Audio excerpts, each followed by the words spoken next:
Bien-aimés en Jésus-Christ, salut et bienvenue à With Nous, notre communauté qui lit la Bible ensemble pour connaître les promesses qu'il y en a en Jésus-Christ, notre Seigneur, notre Sauveur et notre espérance. Nous lisons 1 Corinthiens chapitre 9. Ne suis-je pas libre? Ne suis-je pas apôtre? Ne suis-je pas vu Jésus notre Seigneur? N'êtes-vous pas mon œuvre dans le Seigneur? Si pour d'autres je ne suis pas apôtre, je le suis au moins pour vous, car vous êtes le sceau de mon apostolat dans le Seigneur. C'est là ma défense contre ceux qui m'accusent.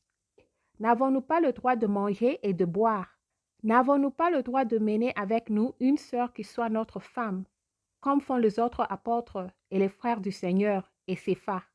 Ou bien, est-ce que moi seul et Barnabas, nous n'avons pas le droit de ne point travailler? Qui jamais fait le service militaire à ses propres frais? Qui est ce qui plante une vigne et ne mange pas le fruit?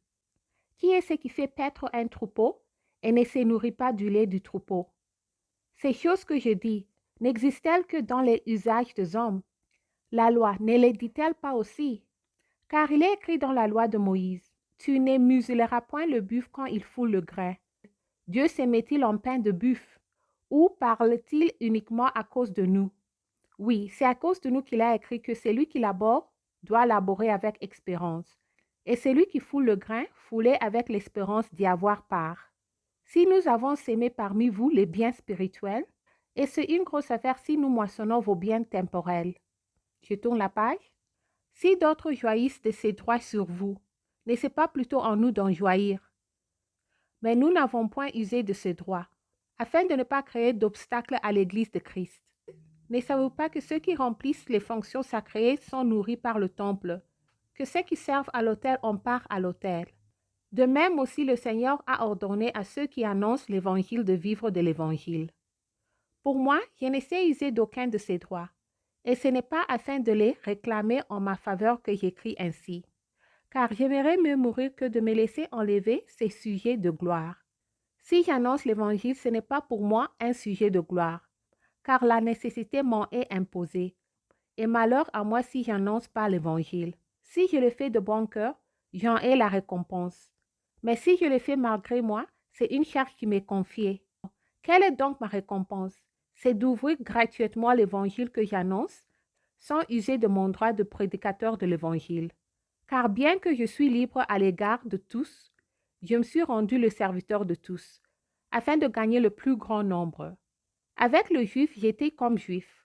Avec ceux qui sont sur la loi, comme sur la loi, quoique je ne sois pas moi-même sur la loi, afin de gagner ceux qui sont sur la loi. Avec ceux qui sont sans loi, comme sans loi, quoique je ne suis point sans la loi de Dieu, étant sur la loi de Christ, afin de gagner ceux qui sont sans loi. J'étais faible avec les faibles, afin de gagner les faibles. Je me suis fait tous à tous, afin d'en sauver de toute manière quelques-uns. J'ai fait tous à cause de l'Évangile, afin d'y avoir part. Ne savez-vous pas que ceux qui courent dans le stade courent tous, mais qu'un seul reporte le prix? Courez de manière à le remporter. Tous ceux qui combattent s'imposent toute espèce d'abstinence, et ils le font pour obtenir une couronne corruptible. Mais nous, faisons-le pour une couronne incorruptible.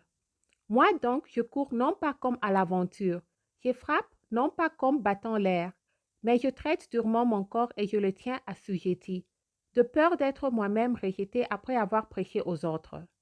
Merci d'avoir lu ensemble. J'améliore mon français en lisant la Bible. Restons en Jésus-Christ et shalom.